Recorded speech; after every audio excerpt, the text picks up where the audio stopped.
February 17th, 1943, 7:42 a.m., Japanese 18th Army Headquarters, New Guinea. Colonel Masanobu Tsuji studied reconnaissance photographs of Australian positions in the Wau Valley, a thin smile crossing his face. As operations officer for the 18th Army and one of Japan's most experienced jungle warfare tacticians, he'd spent 2 years watching Allied forces struggle against Japanese infiltration tactics. The Australians wear khaki uniforms in green jungle, he told his staff officers, pointing at the aerial photos. They dig trenches in straight lines. They position machine guns at obvious points. They are Europeans trying to fight Asian war with European methods. They might as well paint targets on their backs. His intelligence officer nodded agreement.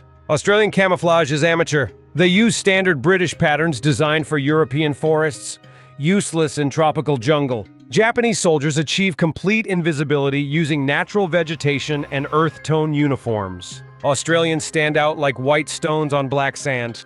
Exactly, Tsuji continued.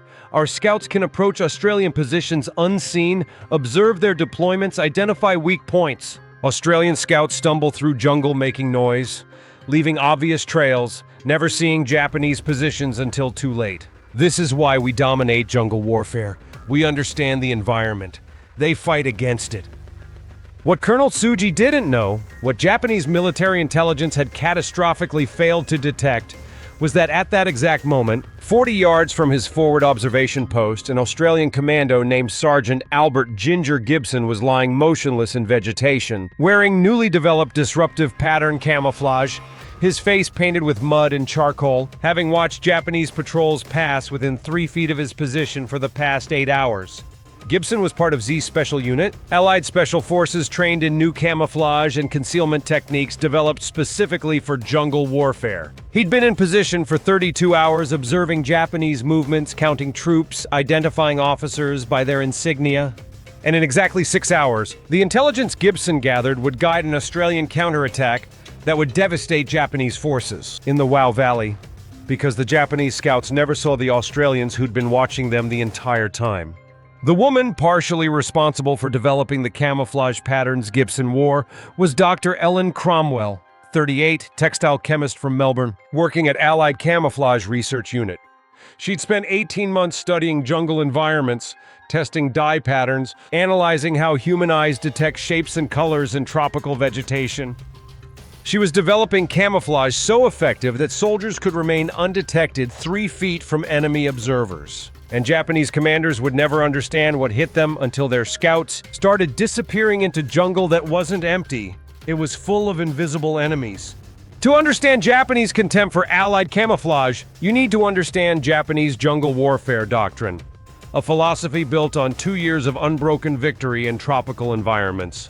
Japanese military doctrine in 1942 to 1943 reflected dominance in jungle combat. Natural superiority in jungle environment. Japanese soldiers were predominantly from rural backgrounds, comfortable in dense vegetation, trying to live off jungle resources. European and Australian soldiers were urban, uncomfortable in jungle, dependent on supply lines. This gave Japanese inherent advantage. Infiltration over firepower. Japanese doctrine emphasized stealth, camouflage, and infiltration. Silent approach to enemy positions, night attacks. Individual initiative, small unit tactics. This contrasted with Allied doctrine emphasizing firepower and defensive positions, inappropriate for jungle where visibility was measured in feet. Psychological dominance through invisibility. Japanese soldiers achieving near-perfect camouflage created psychological effect. Allied soldiers feared unseen enemy everywhere. This fear multiplied Japanese combat effectiveness beyond actual numbers. European military methods fail in jungle. Allied forces trained for European warfare with linear tactics, massed firepower, mechanized support. Jungle negated these advantages. Vehicles couldn't maneuver.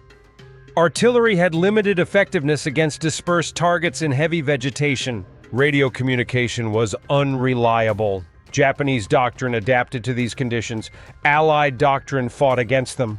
This confidence was built on actual results. Japanese jungle warfare record, 1941 to 1942. Malaya Campaign, Japanese 25,000 versus British Commonwealth, 85,000. Japanese victory in 70 days. Singapore, impregnable fortress captured by jungle infiltration. Philippines, MacArthur's forces defeated, Bataan Death March. Dutch East Indies, complete conquest in 3 months. Burma, British forces driven back to India. New Guinea, initial advances captured, Port Moresby approaches.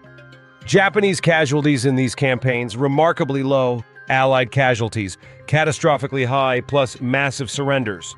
Lieutenant Colonel Masanobu Tsuji, who'd planned Malaya and Singapore campaigns, wrote in a tactical manual distributed to all Japanese jungle units. European soldiers cannot see in jungle. They scan for recognizable shapes, human silhouettes, geometric patterns, obvious positions. Japanese soldier becomes part of jungle, irregular outline, natural colors, absolute stillness. European soldier moves through jungle like blind man. Japanese soldier owns the jungle. This is why we are invincible in tropical warfare.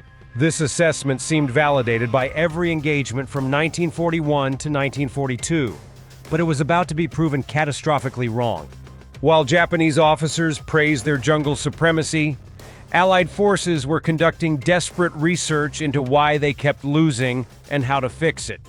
The breakthrough came from an unlikely source, the Australian textile industry. Allied Camouflage Research Unit, Melbourne, 1942. Established April 1942 after disasters in Malaya and Singapore. Staff, 47 personnel, textile chemists, botanists, psychologists, combat veterans. Mission, develop camouflage effective in tropical jungle environments. Budget, £250,000, substantial for research unit. Director Dr. Ellen Cromwell, textile chemist specializing in dye chemistry. Cromwell's approach was scientific rather than traditional. Research methodology, photographic analysis, thousands of photos of jungle at various times of day, different lighting conditions, different seasons. Color spectrum analysis, precise measurement of color frequencies in tropical vegetation. Pattern psychology, study of how human vision detects shapes and movement. Field testing, combat veterans observing camouflage targets at various distances. Iterative design, rapid prototyping and testing in actual jungle conditions. Key discoveries. Discovery 1. Traditional khaki was wrong color. British khaki uniform designed for North African desert and European fields. In green jungle, khaki appeared as a distinct yellowish shape. Required green-brown-black color scheme matching jungle shadows and vegetation. Discovery 2. Solid colors failed. Uniform solid green still appeared as a distinct shape. Human eye detects edges where color changes. Required disruptive pattern that broke up human outline so the eye couldn't identify shape as human. Discovery 3. Geometric patterns failed. Regular patterns, stripes, squares, appeared artificial against irregular jungle vegetation. Required irregular shapes mimicking vegetation, leaves, branches, shadows, without repeating pattern. Discovery 4. Shine was fatal. Standard cotton uniforms had slight shine when wet, always in jungle humidity. Shine caught light and revealed position. Required dull fabric that absorbed light rather than reflecting it. Discovery 5. Movement defeated camouflage. Perfect camouflage, ineffective if soldier moved. Required training in absolute stillness and slow, deliberate movement when necessary. The result, Australian disruptive pattern camouflage. Colors. 6 colors, dark green, medium green, brown, tan, black, khaki, analyzed to match exact spectrum of jungle environment. Pattern. Irregular shapes 2 to 8 inches, no repeating pattern, designed to break up human silhouette at 3 to 50-yard distances. Fabric. Cotton twill with dull finish, specially treated to eliminate shine. Application. Full uniform, helmet cover, face paint, equipment covers. Cost. £4 per complete uniform, versus £1.50 for standard khaki. Testing results. Standard khaki uniform detection distance, 40 to 60 yards. New disruptive pattern detection distance, 8 to 12 yards, 83% reduction. Motionless soldier in new pattern at 15 yards. 90% of observers failed to detect. Same soldier in khaki at 15 yards. 95% detection rate. But camouflage was only half the revolution. The other half was training. New camouflage required new tactics.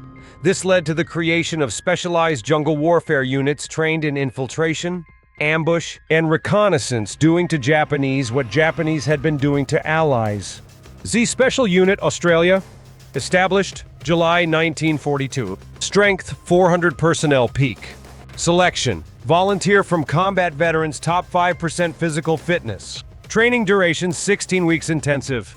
Specialization: long-range reconnaissance, ambush, sabotage behind enemy lines. Motto: invisible, silent, deadly. Training regimen: weeks 1 to 4, jungle survival. Live in jungle for weeks with minimal supplies. Identify edible plants, water sources. Build shelters from natural materials. Move silently through dense vegetation. Weeks 5 to 8, camouflage and concealment. Apply disruptive pattern camouflage to all equipment. Face painting techniques using natural materials. Motionless observation for 6+ hours.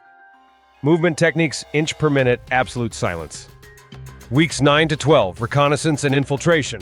Approach enemy positions undetected. Gather intelligence without revealing presence. Escape and evasion if compromised. Map enemy positions from observation.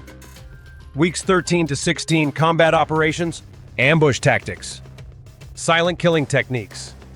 Sabotage operations. Small unit coordination. The training was brutal. Dropout rate, 70%. Sergeant Albert Ginger Gibson, who completed training in August 1942, described the experience. They took everything we thought we knew about soldiering and told us to forget it. Regular infantry trains to move as a unit, maintain formation, operate as a team. We trained to operate alone, remain invisible, move so slowly that time lost meaning. I spent 6 hours in training remaining motionless while instructors walked within arm's reach looking for me. If they detected you, and they usually did the first dozen times, you started over. By the end of training, I could lie 3 feet from a path and have a Japanese patrol walk past without detecting me. It wasn't magic. It was discipline, proper camouflage, and understanding how human vision works. February 17, 1943, 1:30 p.m., Wau Valley, New Guinea. Sergeant Gibson had been in position for 32 hours. His observation post was 40 yards from the Japanese forward command post, close enough to count officers' rank insignia through binoculars. He'd arrived 2 nights earlier, moving 200 yards per hour through Japanese-held territory, taking 6 hours to travel 1,200 yards. His camouflage made him invisible. His movement made him undetectable. For 32 hours, he observed. Japanese troop strength, approximately 1,200 infantry. Officer positions, 3 command posts identified. Supply routes, 4 trails marked on map. Attack plans, overheard from command post conversations. Gibson spoke Japanese. Defensive weak points, left flank inadequately covered.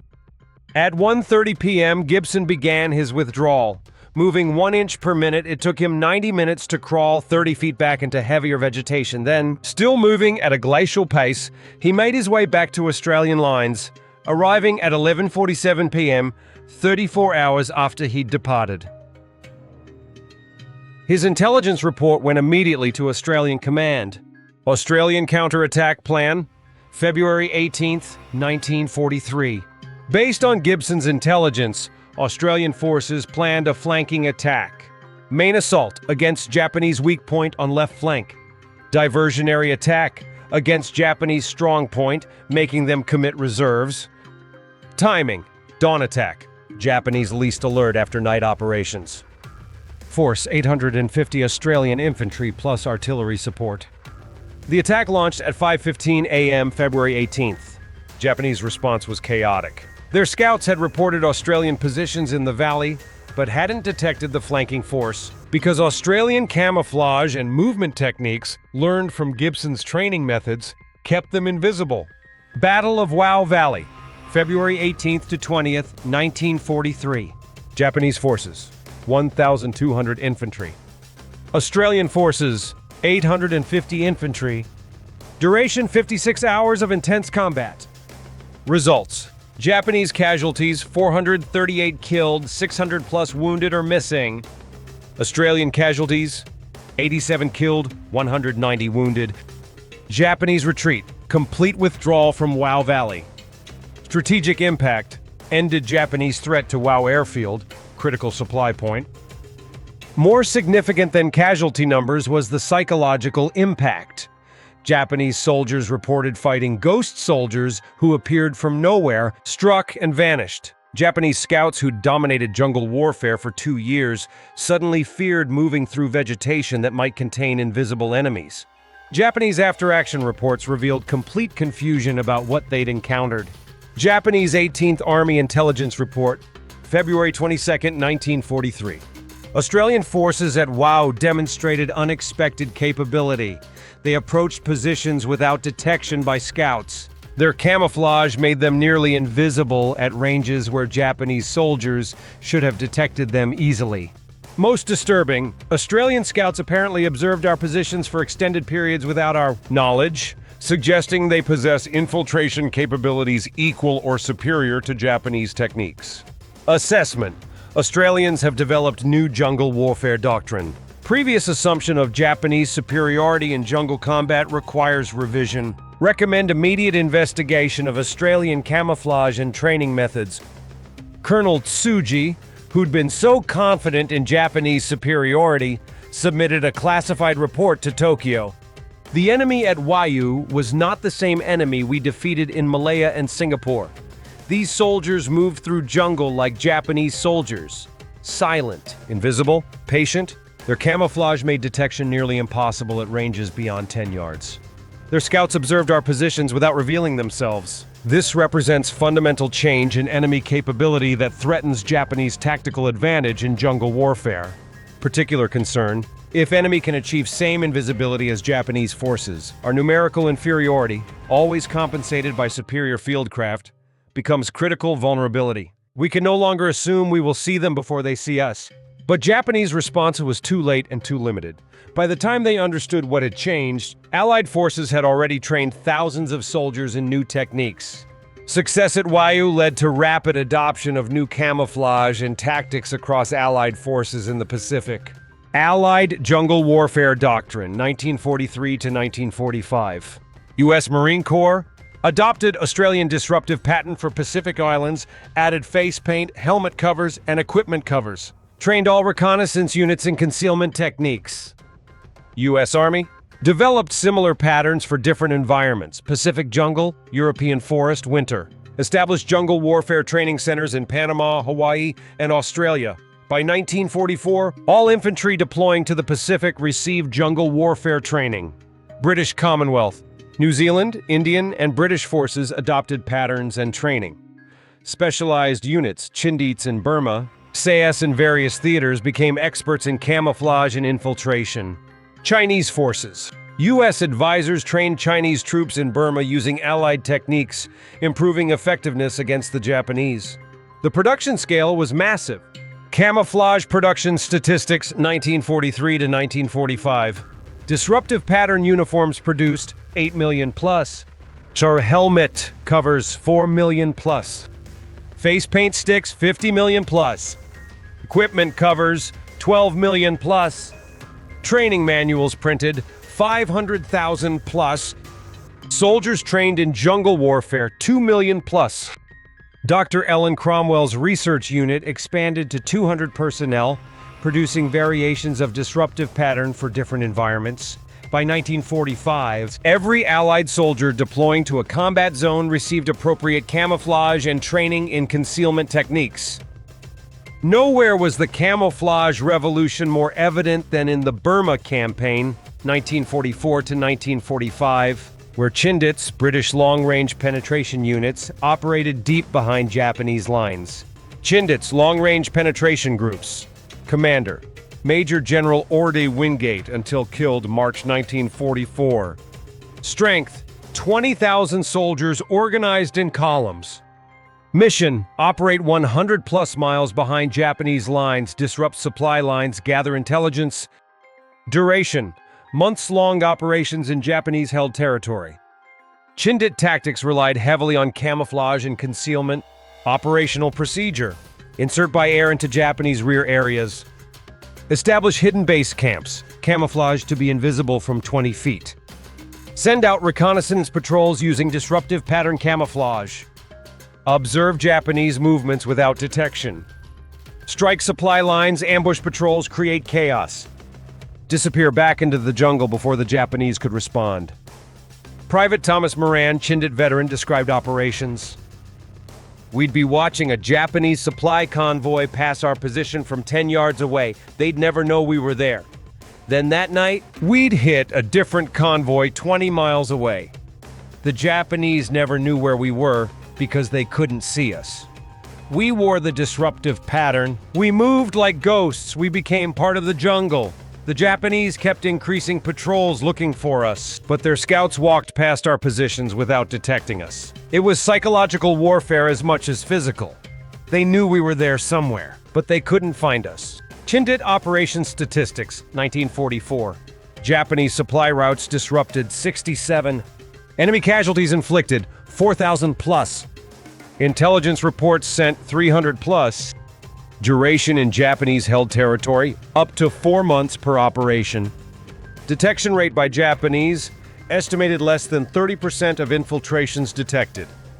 The Chindit suffered heavy casualties, 30 to 40%, but achieved strategic effects far beyond their numbers, forcing the Japanese to divert forces from front lines to rear area security, creating constant uncertainty about Allied presence behind their lines. The camouflage revolution extended to Pacific Island campaigns, though terrain was different from New Guinea and Burma jungles. Island environments. Vegetation, less dense than mainland jungle, more open areas. Terrain, coral rock, volcanic soil, beach areas.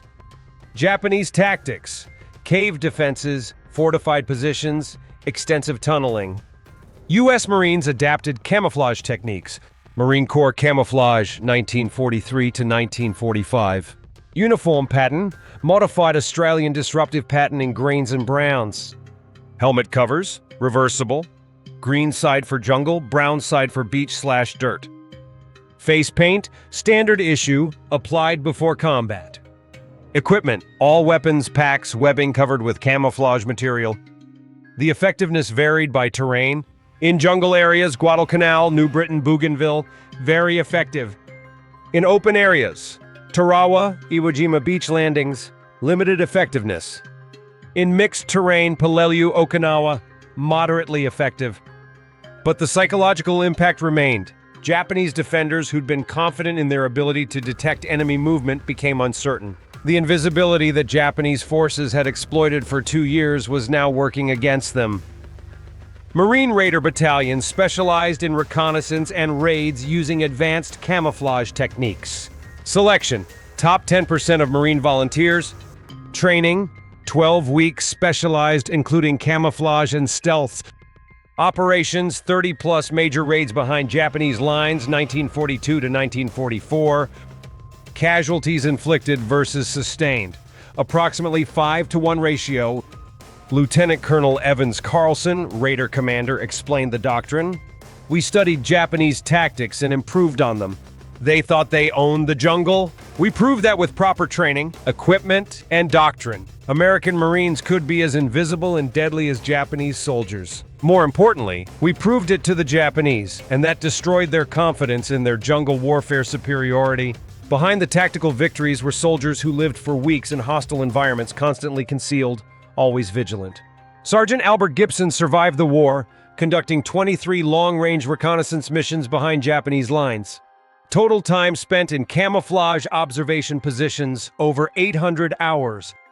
Japanese patrols that passed within 10 feet of his position without detecting him, 47 confirmed instances. After the war, he struggled with hypervigilance and inability to relax.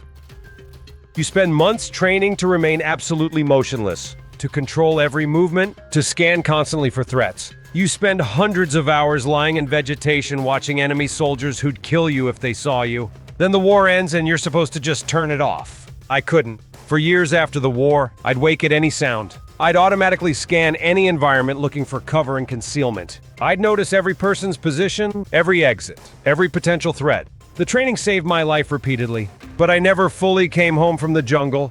Dr. Ellen Cromwell continued camouflage research after the war, developing patterns for the Korean War and Vietnam War. She published papers on visual perception and camouflage effectiveness, but she was haunted by knowledge that her research made killing more efficient. I'm proud that my work saved Allied lives. The camouflage we developed gave our soldiers advantage that reduced casualties, but it also made them more effective killers. Every Japanese soldier killed by hidden Australian or American using my camouflage patterns, that's partially my responsibility. Science is neutral, but scientists aren't. We choose what we create and who we create it for. I chose to help my country win the war. I'd make same choice again, but I can't pretend there's no moral weight to that choice. Japanese casualties from Allied camouflaged operations estimated. Killed by undetected ambushes, 8,000 plus. Killed by hidden snipers, 3,000 plus. Captured due to compromised positions observed undetected, 4,000 plus.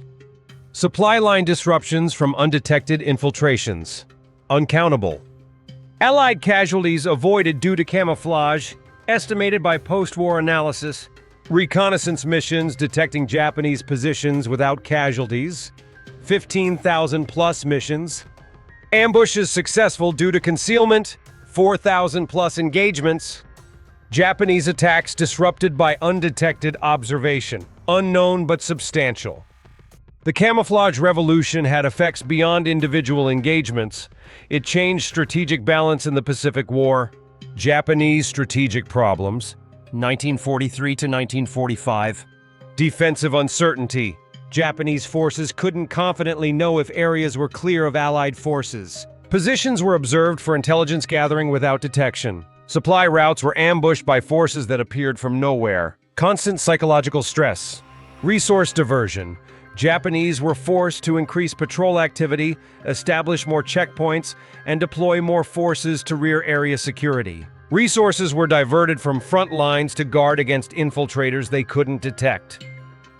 Tactical initiative lost. For 2 years, Japanese held initiative through infiltration and surprise. After 1943, Allies increasingly achieved surprise through better camouflage and training. Japanese scouts, previously the most feared troops, became vulnerable to Allied scouts they couldn't detect. Morale decline.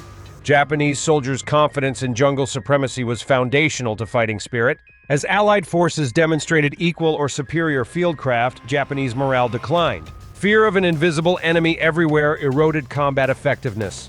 Lieutenant General Hatazo Adachi, 18th Army Commander in New Guinea, wrote in a report to Tokyo, July 1944, "The enemy has closed the camouflage and fieldcraft gap that gave us decisive advantage in early war. Their soldiers now move through jungle with skill equal to our own. Their camouflage makes detection extremely difficult. Most seriously, their scouts observe our positions without detection, giving them intelligence advantage we previously enjoyed. This fundamental shift in tactical balance makes our numerical inferiority much more dangerous. We can no longer compensate for fewer troops through superior fieldcraft." Strategic balance shift. 1941 to 1942. Japanese infiltration/camouflage advantage equals force multiplier, compensating for numerical inferiority. 1943. Parity achieved as Allies adopted Japanese techniques with better equipment. 1944 to 1945. Allied advantage as superior resources allowed better equipment, more training, and overwhelming numbers. Allied camouflage development, 1942 to 1945. Research investment. Initial research, £250,000, Australian program. Total Allied investment, £8 million plus all nations combined. Personnel in camouflage, research and production, 15,000 plus. Specialized training facilities, 47 schools, Allied-wide. Production statistics. Disruptive pattern uniforms, 8 million plus. Training conducted, 2 million plus soldiers. Patterns developed, 23 different variations for different environments. Cost per uniform, £4 versus £1.50 standard uniform. Total program cost, £32 million. Operational results. Long-range reconnaissance missions, 15,000 plus, undetected or successfully evaded. Successful ambushes attributed to camouflage, 4,000 plus engagements. Intelligence gathered from undetected observation, 25,000 plus reports. Estimated casualties avoided, 50,000 plus Allied soldiers. Japanese intelligence assessment, 1945. From post-war interrogation of Japanese intelligence officers.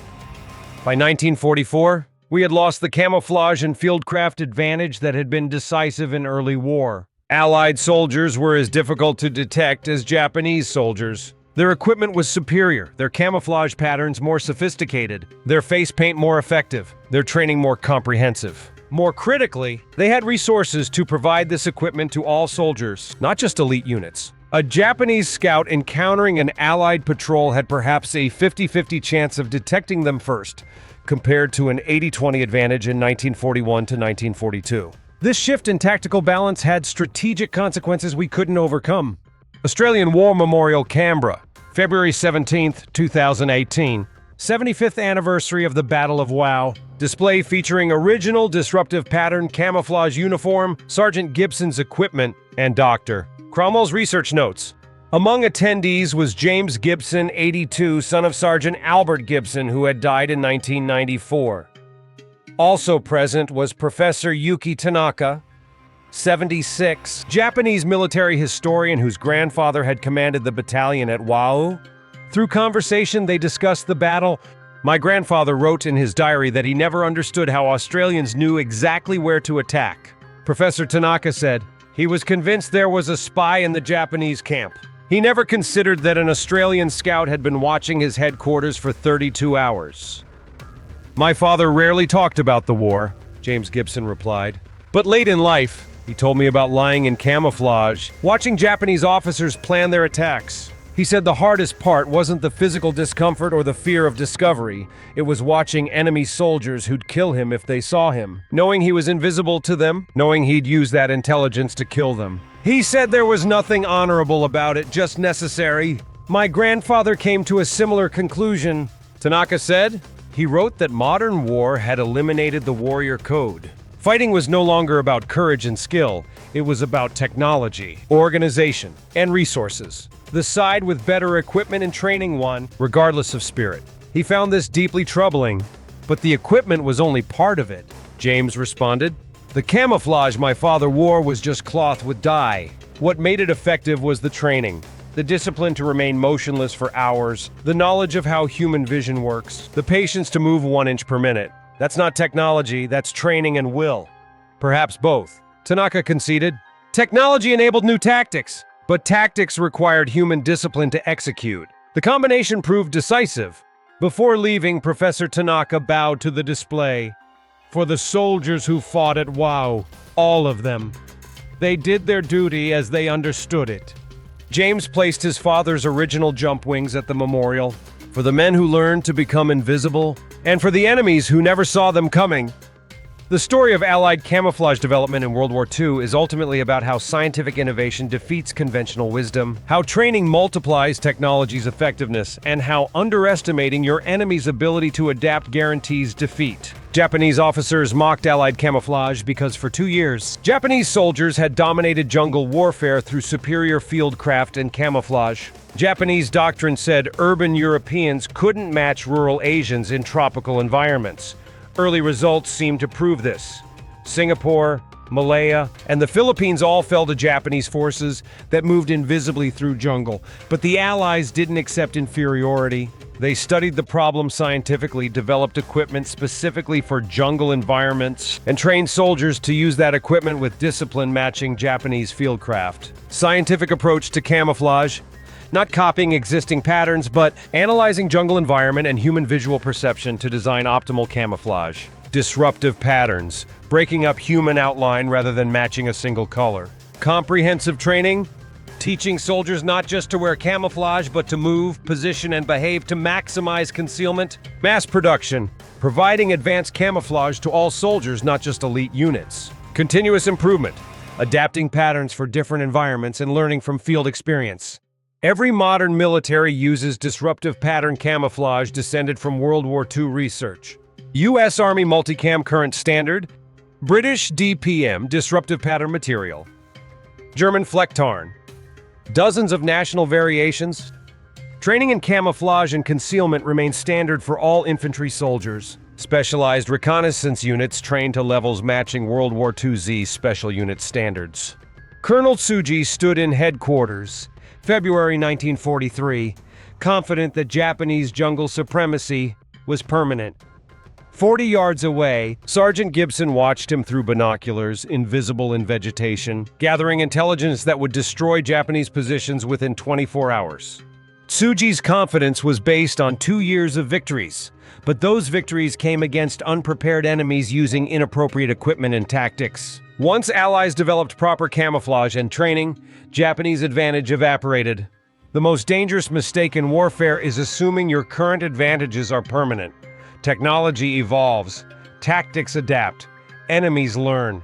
What worked yesterday might fail tomorrow, not because your capability declined, but because enemy capability improved. Japanese officers mocked Allied camouflage.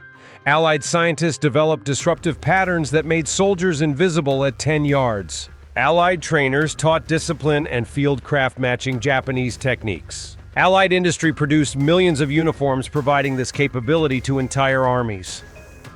By 1945, Japanese scouts who'd terrified Allied forces in 1941 feared moving through jungle that might contain invisible enemies. The hunters had become hunted, the invisible had become blind.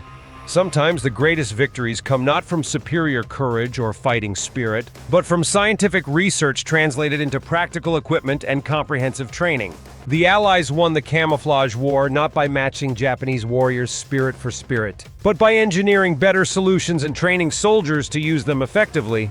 Japanese officers mocked Allied camouflage. Allied soldiers became invisible.